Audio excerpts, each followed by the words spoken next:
வந்திருக்கிற press, peoples, social media எல்லாருக்கும் ரொம்ப நன்றி. இந்த படத்தை எடுத்து பட் அது கமர்ஷியலாக போகிறதுக்கு உங்கள் சப்போர்ட் தான் வேணும். அதை நான் நினச்சதை விட நீங்கள் நிறையாவே பண்ணி கொடுத்துருக்கீங்க. ஸோ உங்களுக்கு மனமார்ந்த நன்றி. விஜய் மேலவா, மம்தா மேலவா, விநாயகம் மேலவா. நான் கஷ்டப்படும் போதெல்லாம் கூட இருந்தாங்க, இப்போவும் கஷ்டப்பட போகிறேன், வா கூட இருங்க. இவங்க 3 பேர் தான் இந்த படம் இன்னைக்கு எந்த நிலைமையில் இருக்கோ அதுக்கு காரணம். ஏன்னா சில நேரத்தில் நான் கூட தடுமாறி இருக்கேன். இது வந்து சரியாக இருக்குமா அப்படின்னு கேட்டிருக்கேன். அப்போல்லாம் வரும்போது ஏதோ இங்கே வாடா, முன்னாடி வாடா, அதுக்கு அங்கேயே நின்றுருக்கலாமே. இவா இவன் தான் அசோசியேட் எடிட்டரு. என்ன சொல்லப்போனால் இவன் எனக்கு தெரிஞ்சு இந்த ஒரு 1.5 வருஷத்தில் எப்படியும் ஒரு 10-20 நாள் பட்டினி கிடந்திருப்பான் என் கூட சேர்ந்து. ஆனால் ஒரு நாள் கூட அதை காமிச்சிக்கவே மாட்டான். அதே மாதிரி ஏதாவது டவுட் இருக்குடா, இல்லைடா இது ஒர்க் ஆகுமா ஒர்க் ஆகாதா அப்படின்னு யோசிக்கும் போதெல்லாம் அவன் தான் எனக்கு சப்போர்ட் பண்ணுவான். ஒர்க் ஆகாது சார்ன்றுவான். சரிடா அப்போ வேண்டாம் மாற்றிடுவோம் அப்படி சொல்லிட்டு அந்த கிரிக்கெட் போர்ஷன்ஸில் எனக்கு நிறைய கைட் பண்ணான். ஒரு சில நேரம் இவர்கிட்ட நம்ம ரொம்ப ஓவராக நோ சொன்னோன்னா கோச்சு பாடுறான்னு சொல்லிட்டு மூஞ்சை மட்டும் அமைதியாக வச்சுக்குவான். அப்புறம் அடுத்த நாள் ஆனால் அதையும் சொல்லிடுவான், சார் இல்லை சார் அது செட் ஆகலை அப்படி சொல்லிட்டுவான். ஸோ அந்த மாதிரி இவன். இந்த படத்துக்கு டைட்டில் எல்லாருமே சொன்னாங்க ரொம்ப நல்லா இருக்குது, கனெக்டிவிட்டியாக இருக்குது அப்படின்னு சொல்லிட்டு. ஆக்சுவலாக அந்த டைட்டில் ஃபஸ்ட்டு நான் வைக்கும்போது எனக்கு பிடிக்கல, எனக்கு இந்த டைட்டில் பிடிக்கல. ஆனால் சரி எனக்கு டவுட் வந்துன்னா ஓட்டு தான், எல்லாருக்கும் விட்டு பார்ப்போம், ஒர்க் ஆச்சுன்னா இது பண்ணலாம் அப்படின்னு சொல்லிட்டு அப்போது அந்த டைட்டில் எனக்கு சொன்னது வந்து இவன், அதுக்கு சப்போர்ட் பண்ணது இவங்க. ஏன்னா என்ன டைட்டில் வைக்கிறதுனே தெரியல. அப்போ வந்து எங்கள் டீம் பேர் வந்து அந்த சர்க்கிளில் ரப்பர் பந்து டீமு, அதாவது அதை வச்சு ஒரு படம் பண்ண போகிறதுனால ரப்பர் பந்து டீமுன்னு சொல்லும்போது அவன் தான் சொன்னான் ரப்பர் பந்தே நல்லா தானே இருக்குன்னு. அதில் நான் பண்ண ஒரே வேலை ராவுக்கு பதிலாக லா போட்டது மட்டும்தான். ஸோ அந்த கிரெடிட் அவங்களுக்கு தான் போகும். தினேஷ் அண்ணா, இதில் நான் ஏன் தினேஷ் அண்ணா அப்படின்னா, அந்த குழந்தையே நீங்கள் தான் சார் அப்படின்னு சொல்லி நடிக்க வைக்கிறது வேற, அந்த குழந்தைக்கு அப்பா சார் நீங்கள் அப்படின்னு சொல்லி நடிக்க வைக்கிறது வேற. நீங்கள் ஹீரோ, ஆனால் ஹீரோ எனக்கு அப்பா அப்படின்னு சொன்னால். ஸோ அவர் என்கிட்ட என்னன்னு தெரில 15 நிமிஷம் தான் கதை கேட்டிருப்பாரு. 15 நான் சொன்னேன் இது மாதிரி 2 குண்டு இருக்குண்ணே அப்படின்னேன். எங்கே குண்டு போடு பார்ப்போம் அப்படின்னாரு. நீ உங்களுக்கு இந்த இதில் 40 வயசு 41 வயசு இருக்குண்ணே, அது குண்டு கிடையாதுரா அப்படின்னு சொல்லிட்டாரு. சரி 2வது குண்டு சொல்லு அப்படின்னாரு. நான் கதை சொல்லிட்டே வரேன். ஒரு 10ஆம் நிமிஷத்தில் அந்த குண்டு வந்துடும். அது உங்களுக்கு பிடிச்சதுன்னா கன்னியூ பண்ண அப்படியே அனுப்பி விட்டுருங்க அப்படின்னு சொல்லிட்டே வந்தேன். 10ஆவது நிமிஷம் நீ துர்காவுக்கு அப்பா அப்படின்னேன். ஒரு நிமிஷம் அப்படியே பார்த்துட்டு கன்னியூ பண்ணுறா அப்படின்ட்டாரு. அப்போது அதுக்கப்புறம் ஒரு 15 நிமிஷம் ஃபுல் கதை வேணாண்டா, நீ க்ரக்ஸ் மட்டும் சொல்லு அப்படின்னு சொன்னேன். இதுக்கப்புறம் மிட் என்ன எண்டு என்னன்னு மட்டும் சொல்லுனாரு. ஓகேன்ட்டேன். ஆனால் எனக்கு தெரியல எப்படி ஓகேன்னு நானே கொஞ்சம் நேரம் ஆனால் ஓகே தானே அப்படின்னா, ஆமாடா ஓகேடா நான் பண்ணுறேன் அப்படின்னு சொல்லிட்டாரு. வாடா போட சொல்ல. அப்புறம் அது கோச்சு நான் எப்படா உன்னை வாடா போட சொன்னேன் அப்படின்னு சொல்லுவார். தமிழ்னு தான் சொன்னார். எப்படின்னா அதுக்கப்புறம் நான் என்ன புரிஞ்சுக்கிட்டேன்னா, எனக்கு எவ்வளோ விஜயகாந்த் சாரை பிடிக்குமோ அதே அளவுக்கு அவருக்கும் அது பிடிச்சிருந்தது போல். ஸோ அவருக்கு நான் சொன்னேன், ஆனால் நீங்கள் இந்த படத்தில் விஜயகாந்த் சார் ஃபேனாக வரும்போது நான் விஜயகாந்த் சாரை செலிப்ரேட் பண்ணுறேன் அந்த எண்ணத்துக்கு அவர் இந்த படத்தை ஓகே பண்ணியிருக்கிறதா தான் நான் வந்து அன்னைக்கு சொல்ல. பட் அவருக்கு என் கூட இந்த 1.5 வருஷம் இருந்தப்போ அதில் நான் புரிஞ்சுக்கிட்டேன். ஓகே அதனால் இந்த படம் ஒர்க் ஆகிருக்கு அப்படின்னு சொல்லிட்டு.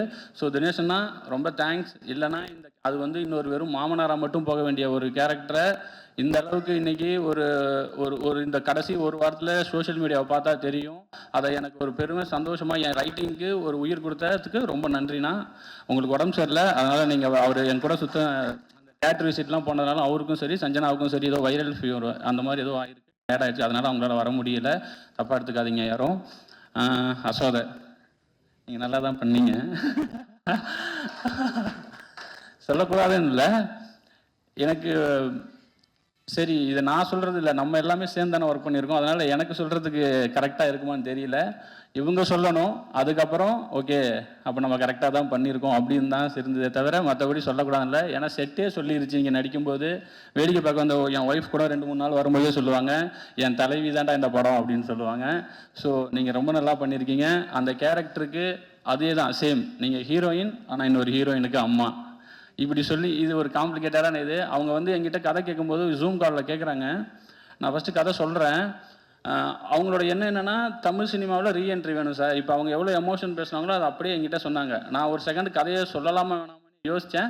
பட் சொல்லிடுவோம், சொல்லிவிட்டு அதுக்கப்புறம் என்ன சொல்கிறாங்கன்னு சொன்னோம். அவங்க சொல்லி முடித்தவொடனே அவங்க ஓகேன்ட்டாங்க. அவங்க ஒன்றே ஒன்று தான் கேட்டாங்க, சார் எனக்கு நான் எந்த லாங்குவேஜ் பண்ணாலும் தமிழில் ரீஎன்ட்ரி ஆகணும், எனக்கு தமிழில் பிரேக் கிடைக்கணும் சார், நான் அதுக்கு தான் இவ்வளோ பண்ணிகிட்டு இருக்கேன், உங்களை நம்பி நான் இறங்குறேன் சார் அப்படின்னு ஹாப்பியாக பண்ணிங்க. அப்போ இது சக்ஸஸ் மீட்டு தான். ஸோ அவங்க ஹாப்பினா கண்டிப்பாக நானும் ரொம்ப ஹாப்பி. நான் இந்த படம் பண்ணது என்னுடைய வெற்றி பை ப்ராடக்டாக தான் பார்க்குறேன்.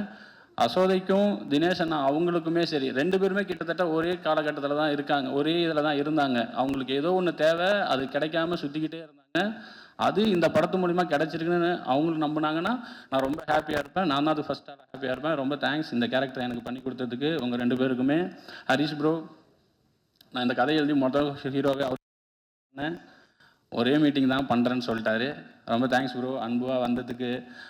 சாப்பிடவும் அவர் பேசும்போது சொல்லுவார்னு நினைக்கிறேன், விடாமல் அனுப்புனது, சாப்பிட விடாமல் வேலை வாங்கினது. ஸோ நிறைய கஷ்டப்படுத்தணும், கஷ்டம் வேணும்னே படத்தில் அது அங்கே தேவைப்பட்டுச்சு.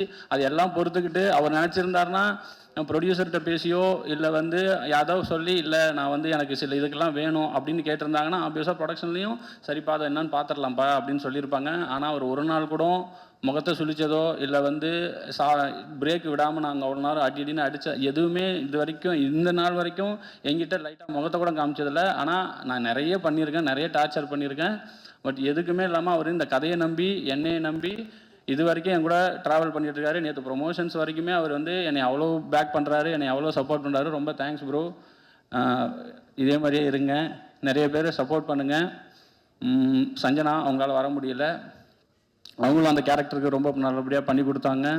அந்த கேரக்டரை எழுதும்போது நான் கொஞ்சம் இந்த ஸ்கிரிப்டில் எனக்கு ஒரு டவுட்டுனா, எனக்கு அவங்க கொஞ்சம் கம்மியாக எழுதிட்டோமோ இல்லை அது சரியாகுமான்னு தெரியலங்கிற ஒரு டவுட்டில் இருந்தப்போ அந்த கேரக்டரையும் இந்த படத்தில் அந்த உமன்ஸ் கேரக்டர் எல்லாம் ஸ்ட்ராங்குன்னு சொல்லும் போது விட எனக்கு அசோதை எழுதும்போதே தெரியும் இந்த கேரக்டர் கண்டிப்பாக அதுக்கான வேலையை பார்த்தோம் இருந்துக்கிட்டே இருந்துச்சு.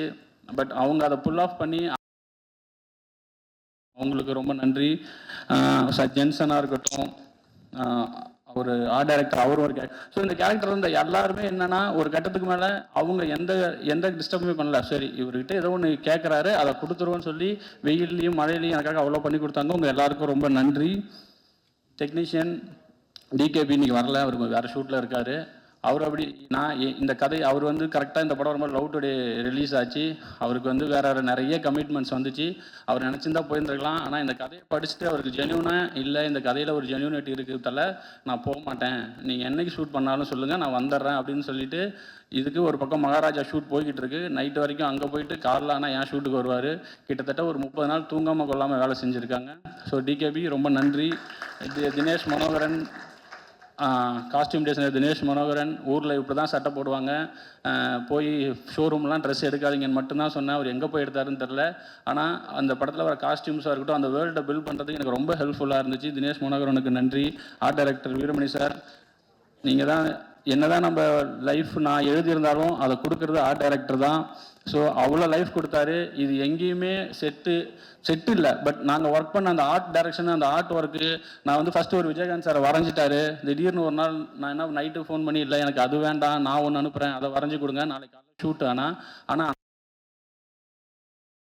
ஃப்ரேமில் பார்க்குற அந்த வீட்டில் இருக்கிற ஃப்ரெண்டில் இருக்கிற அந்த விஜயகாந்த் சார் கிளாஸ் மினிட்டில் நான் மாற்றினேன், முகம் சொல்லிக்காமல் எனக்கு அதெல்லாம் பண்ணி கொடுத்தாரு. அது மட்டும் கிடையாது, நிறைய மானிட்டர் பக்கத்துலேயே உட்காந்துருப்பார். சின்ன ஒன் மோர் கருப்பெல்லாம் இம்ப்ரூவைஸ் பண்ணிக்கிட்டே இருப்பார். ஒன் மோருக்கு ஆர்ட் டைரக்ஷன் சைடில் இம்ப்ரூவைஸ் பண்ணுவாங்கங்கிறத நான் பார்த்தது கிடையாது. ஆனால் அவர் பண்ணிக்கிட்டே இருந்தார். ரொம்ப தேங்க்ஸ் சார். மதன் ப்ரோக்கு ஒரு நல்ல விஷயம் என்னென்னா, அவருக்கு கிரிக்கெட் ரொம்ப தெரியும். ஸோ அதனால் நான் என்ன எடுத்திருக்கேங்கிறதையும் அவருக்கு தெரியும். ஸோ கிரிக்கெட்டில் சில நேரத்தில் நான் ஏதாவது வேணான்னு சொன்னால் கூட, இல்லை ப்ரோ இது நல்லாயிருக்கும், ஒர்க் ஆகும். அதே மாதிரி ஷூட்டு போகும்போது ரொம்ப ஹெக்டிக்காக இருந்தது. ரொம்ப நாங்கள் ஒரு மாதிரி எனக்கெல்லாம் ஒரு மாதிரி இது எடுக்கிறது சரியாக தப்பான்னு பார்க்குறதுக்கு கூட நேரம் இல்லாமல் ஓடிக்கிட்டு இருந்தப்போ அவர்கிட்ட இருந்து ஒரு ஃபோன் கால் வரும், ப்ரோ நல்லா போய்கிட்டு இருக்கு, சூப்பராக போயிட்டு இருக்கு. நான் ஒரு நாள் என்னங்க இதை வேறு ஏதாவது சொல்லுங்கன்னு, சூப்பராக இருந்தால் சூப்பராக இருக்குன்னு மட்டும் தான் ப்ரோ சொல்ல தெரியும் எனக்கு அப்படின்னு சொன்னார். அந்த நேரத்தில் எனக்கு அந்த வேர்டு, ஏன்னா என்ன நடக்குது, நான் எடுக்கிறது ஒர்க் ஆகுதா, ட்ராமா ஒர்க் ஆகுமா ஆகாதான்னு நான் அவ்வளோ டவுட்லேயே இருக்கும் பொழுது அவர் மட்டும்தான் சொல்லிட்டே இருப்பார், ப்ரோ சூப்பராக வந்துகிட்டு இருக்குன்னு. அந்த சூப்பராக வந்துட்டு இருக்கிறது ரிலீஸுக்கு அப்புறம் வரைக்குமே இப்போ எல்லாருமே சொல்லிங்க சூப்பராக வந்திருக்குன்னு. ரொம்ப தேங்க்ஸ் ப்ரோ. அந்த வேர்டுக்கு, உங்கள் ஒர்க்கை விட உங்கள் வேர்டு தான் எனக்கு பயங்கரமாக மோட்டிவேட் பண்ணுச்சு. ரொம்ப தேங்க்ஸ். மோகன் ராஜா, உங்கள் லிரிக்ஸ் உங்களுக்கே மறந்துச்சு, இதை போட போகிறாங்க ஃபஸ்ட்டு. மோகன்ராஜா கனாவில் இருந்து எனக்கு பழக்கம். கனாவில் எப்படின்னா, நான் ஒரு 4 பாட்டு சினிமாவுக்கு வராதுக்கு முன்னாடி ஒரு 5, 6 பாட்டு எனக்கு ரொம்ப பிடிக்கும். அந்த லிரிக் ரைட்டர் கூட ஒர்க் பண்ணணும் அப்படின்னு ஆசைப்பட்டு கனாவில் உட்காந்துருக்கும்போது, இவர் வந்து ஆஃபீஸில் உட்காந்துருக்காரு. நான் சொன்னேன், இந்த மாதிரி பாட்டு எழுதி கொடுங்கன்னா, அந்த பாட்டு எழுதுனதே நான் தான் அப்படின்னு சொன்னார். ஸோ அந்த மாதிரி ஒரு இன்சிடென்ட்டு விதியில் வந்து மாட்டினார் என்கிட்ட. ரொம்ப நன்றிங்க.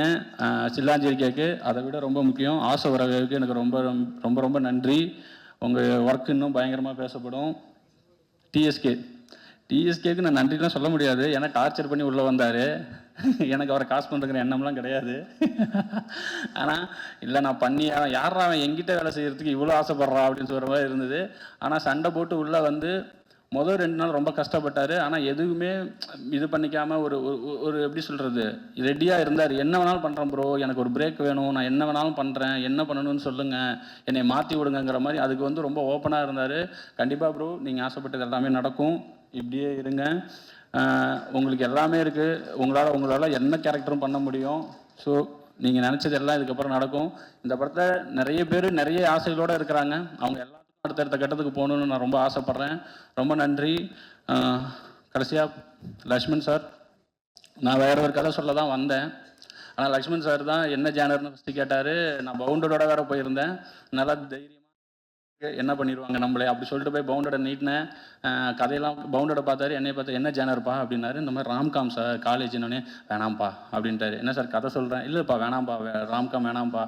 என்னைய சார்கிட்ட அனுப்புனது வந்து அருண்ராஜா சார். அவர் தான் வந்து போடா பிரின்ஸ் பிக்சர்ஸில் அவன் பேரை சொல்லியிருக்கேன், கதை சொல்கிறா அப்படின்னு சொன்னாங்க. நான் போய் உட்காந்தோடனே இல்லைப்பா அது வேண்டாம், அருண்ராஜா சொன்னது வந்து உங்ககிட்ட மண் சார்ந்த கதை ஏதாவது இருக்குன்னு தான் சொன்னார். எனக்கு வாழ்வியலோட ஏதாவது கதை இருந்தால் சொல்லுப்பா அப்படின்னு சொல்லும்போது ஜஸ்ட் ஒரு 20 நிமிஷம் தான் சொன்னேன். நான் பேசிக்கிட்டு இருக்க நேரத்தை விட கம்மியாக தான் கதை சொன்னேன் அவருக்கு. அவர் சரிப்பா நான் ஒரு 3 டேஸில் கூப்பிட்றேன்னொன்னே நான் 2 மணி நேரம் கதை சொல்லி கட்டி பிடிச்சி என்னை அனுப்பினவங்களே என்னை கூப்பிட்டது கிடையாது. சரி இது எங்கே நடக்க போகுது அப்படின்னு சொல்லிட்டு நான் வந்துட்டேன். அதுக்கப்புறம் 3ஆவது நாள் கூப்பிட்டு திடீர்னு அவங்க தண்டட்டிக்கு பூஜை போடுறாங்க. அன்றைக்கி என்னையும் வர சொல்லியிருந்தாங்க. சரி எதுக்கோ வர சொல்கிறாங்க போல், டெவலப் பண்ணிட்டியா, 3 நாள் எப்படி டெவலப் பண்ணுறதுன்னு சொல்லிட்டு போனால் மாலையை போட்டு சைன் பண்ண வச்சு நீ தான் படம் பண்ணுற அப்படின்ட்டாங்க. எனக்கு ஒரே ஆச்சரியமாக இருக்குது. என்னடா இது 2.5 வருஷமாக பவுண்டரோட நான் சுற்றிக்கிட்டு இருக்கிறேன், அந்த கதை நடக்கவே இல்லை. 20 நிமிஷம், ஜஸ்ட் 20 நிமிஷத்துக்கு கம்மியாக ஒரு கதை சொல்கிறேன். 2 கேரக்டர் தான் சொன்னேன். பூமாலான்னு ஒரு கேரக்டர், கெத்துன்னு ஒரு கேரக்டர், அன்புன்னு ஒரு கேரக்டர். 2 பேருக்கும் சண்டை, 2 பேரும் கிரிக்கெட் விளையாடுவானுங்க. ஆனால் 2 பேரும் மாமா மருமகன் சார். இவ்வளோ தான் நான் சொன்னேன். இதை யாராவது ஒத்துப்பீங்களா, ப்ரொடியூஸ் பண்ணுவீங்களா? பண்ணிட்டாரு. ஹாப்பியாக இருப்பாருன்னு நினைக்கிறேன் சார் இப்போது. ஸோ என்னுடைய ஃபஸ்ட் படமாக ஆனதுக்கு ரீசன் வந்து லக்ஷ்மண் சார். அதுக்கு நான் எப்பயுமே கிராட்டிடியூடாக இருப்பேன். ரொம்ப நன்றி சார் இந்த படத்தை என்னுடைய டெபியூட்டாக மாற்றினதுக்கு. ஷான் எங்கேயும் வரமாட்டா, மறந்து போயிடுறாரு. ஷான் நான் எப்படி அமைதியை விட்றேன்னு அதுக்கு ஆப்போசிட் பேசிகிட்டே இருப்பார். எனக்கும் சேர்த்து பேசிகிட்டே இருப்பார். பாட்டெல்லாம் போட போயிடும். 5 நிமிஷத்தில் பாட்டு போகிற வேலைலாம் முடிஞ்சிடும். அந்த பாட்டை போட்டு முடிச்சுட்டு சினிமாவில் என்ன நடக்குதுன்னு பேசுவோம். லஞ்சில் ஆரம்பித்து டின்னர் வரைக்கும் பேசி முடிச்சுட்டு அதுக்கப்புறம் ஓகே தலை பாட்டு நாளைக்கு வந்துடுவார்.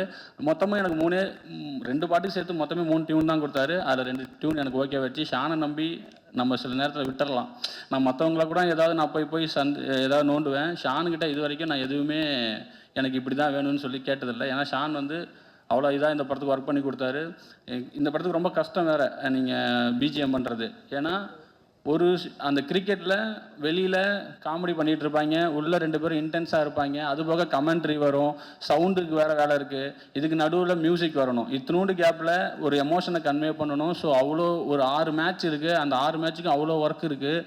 ஆனால் ஷானுக்கு நான் அவ்வளோ 1 மோர் நாங்கள் இருந்து திரும்ப கேட்போம், இல்லை இன்னும் பெட்டராக வேணும். ஆனால் எதை பற்றியுமே கவலைப்படாமல் ஷான் வந்து எனக்கு அவ்வளோ அழகாக பண்ணி கொடுத்தாரு. ஷான் ரோல்டனுக்கு இது கண்டிப்பாக என்னென்னா நான் எடுத்த படத்தை விட இந்த படத்தை இன்னும் பெருசாக காமிச்சதில் ஷானுக்கு வந்து ரொம்ப மிகப்பெரிய பங்கு இருக்குது. ஸோ ஷான் ரொம்ப நன்றி. நீங்கள் இது பிஸியாக ஆனால் உங்கள் ஒர்க்கு இந்த படத்துக்கு இன்னமும் பேசப்படும். நான் ரொம்ப ஆசைப்பட்றேன். ரொம்ப நன்றி. வந்திருக்க எல்லாருக்கும் மீண்டும் சொல்கிறேன், இந்த படம் நான் நிஜமாலுமே சொல்கிறேன், இந்த படம் ஹிட் ஆகும்னு நான் நம்பினேன். ஆனால் இவ்வளோ களவு கிரிட்டிக்கலாகவும் சரி இதாக எனக்கு இவ்வளோ பேர் கிடைக்கும், இவ்வளோ இது நான் நிஜமாலுமே நினச்சி பார்க்கல. நான் அன்றைக்கி ஹரிஷ் ப்ரோட்ட கூட சொன்னேன், ப்ரோ நம்ம 2 பேரும் ஒரு 3-4 மணி நேரத்துக்கு வேறு யாராவது நிஜமாலுமே இந்த படம் இப்படி இருக்கான்னு நம்ம வாட்டி செக் பண்ணிடணும். இவ்வளோ வர்றது எனக்கு வந்து ஒரு மாதிரி என்னடா இது நம்ம தான் பண்ணோமா அப்படிங்கிற மாதிரி இருக்குது. எனக்கு ஒரு மாதிரி சரியலாக இருக்குது. அப்படி ஐயோ கம்முனு இருந்தார். ஸோ ஹரிஷ் ப்ரோ இனிமேல் சொல்லலாம், ஷூட்டிங்கை விட ஷூட்டிங்க்கு அப்புறமும் சரி எனக்கு எப்பப்பெல்லாம் சப்போர்ட்டாக இப்போ வந்து ஒரு பிரதர் மாதிரி ஒரு கட்டத்தில் நான் வந்து ஹரிஷ் ப்ரோலாம் விட்டு ஹரிஷ்னே பேச ஆரம்பிச்சிட்டேன்.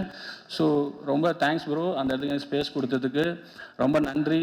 மீண்டும் பத்திரிகை, ஊடகம், சோஷியல் மீடியா எல்லாருக்கும் ரொம்ப ரொம்ப நன்றி. சப்போர்ட் பண்ணுங்கள். எனக்கு மட்டும் இல்லை, இந்த மாதிரி ஃபஸ்ட் பட டேரக்டருக்கு என்ன எல்லா படத்துக்குமே நீங்கள் என்ன எழுதுறீங்களோ அதுவும் சரி, அதுதான் வேர்ட் ஆஃப் மவுத்தாக மாறும். ஸோ சப்போர்ட் பண்ணுங்கள். ரொம்ப ரொம்ப நன்றி. யாரையாவது விட்டுட்டேன்னா என் ஒய்ஃபுக்கு நன்றி. நான் படம் எடுத்ததுக்கு இப்போ இந்த படம் எடுத்ததுக்கு இவங்க எல்லாருக்கும் நன்றி சொன்னேன். நான் சினிமாவில் இருந்ததுக்கு ரீசன், நான் ஓடி போகாமல் சினிமாவில் இருந்ததுக்கு ரீசன் என் ஒய்ஃபும் என் தம்பியும். ஸோ அவங்க 2 பேருக்கும் ரொம்ப நன்றி. என் தம்பி பேரை தான் நான் அன்புன்னு சொல்லிட்டு ஹரிஷ் ப்ரோவுக்கு வச்சுருக்கேன். ஸோ ரொம்ப ரொம்ப ரொம்ப நன்றி, ரொம்ப நன்றி, ரொம்ப நன்றி.